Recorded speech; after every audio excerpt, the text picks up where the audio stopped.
Good evening and welcome back to 31 Horror Nights. It's October 26th and tonight's classic is The Exorcist. This is a big one. The Exorcist is probably, out of all the movies ever made, this is the one that's been called the scariest film ever the most times. It got a bunch of Academy Award nominations, and it was the first ever horror movie to be nominated for Best Picture. It had people screaming, fainting, vomiting in theaters, and it still has a reputation as one of the scariest movies ever made. When it comes to horror movies, The Exorcist is an icon. This is one that I have seen before doing all this, like a few years ago, and I remembered liking it. And I watched it again, and I will say, yes, this movie does hold up very well. I'm giving The Exorcist a 9 out of 10.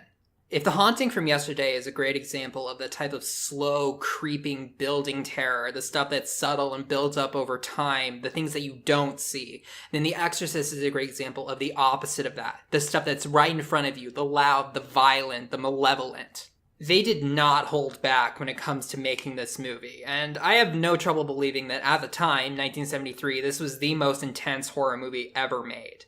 Of course, this type of stuff is a lot less rare nowadays. They can think of two other very intense Exorcist movies that are like this, The Last Exorcism and The Exorcism of Emily Rose, and also I think both of them are about as good as this movie, but I'm pretty sure that this movie was one of a kind at the time of its release. The plot is very simple. There's this woman who's an actress, her name is Chris, and she has a daughter named Reagan who's 12, and somehow, they don't really explain how this happened, her daughter starts getting possessed by a demon. They start out thinking it's something else, mental illness, schizophrenia, stuff like that, but eventually it becomes very, very obvious that she's being possessed by something not of this world. So the mother sets out to actually have an exorcism be performed on her daughter. And an exorcism has been considered like a dead practice long before the release of this movie. The effects in this movie are very good. They're all practical, and there's a lot of very good special effects makeup in this movie thanks to Dick Smith, who's kind of a legend in this very narrow sphere. The makeup on the possessed Reagan is very iconic, and it's done very well.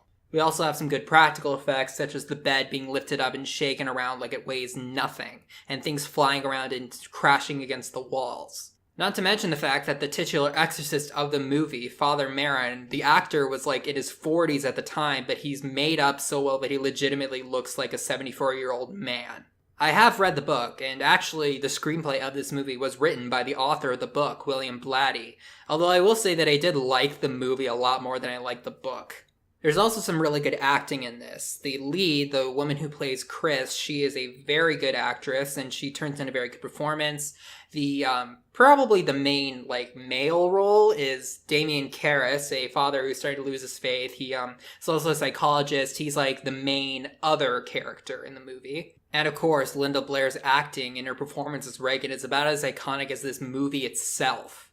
I think the main reason why it got such a reputation as the scariest movie ever made is I don't really have any trouble believing that at the time this was the scariest movie ever made. Can't really think of any movies that came before this that really just put their all into throwing everything they had at you. Of course, some of the film has not aged perfectly. There are a few moments where they're just trying so hard that it legitimately comes off as a little campy and ridiculous, but most of the dramatic moments do still hold up very well. I do completely understand why The Exorcist was such an icon at the time of its release, and I do think that it still holds up pretty well today. If you're into this type of stuff, it's kind of hard to go wrong with what's been called so many times the scariest movie ever made. Alright, now let's talk about some spoilers.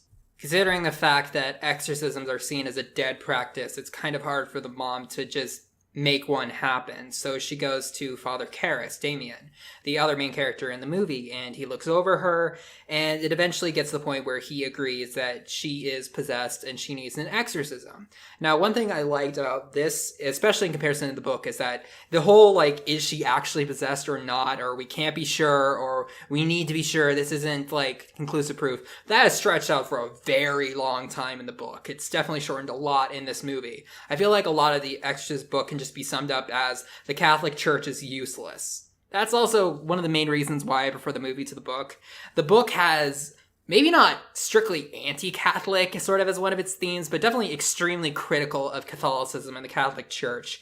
The movie is a lot more neutral in its framing of things. Another very iconic thing about this movie is that I'm pretty sure this is the movie that popularized this. A lot of times in horror movies, there'll be like one frame of some scary image that you don't really get a good look at, but you definitely see. I'm pretty sure this is the movie that started it. And the face that they show, if you actually pause and look at an image, that is a very, very scary face.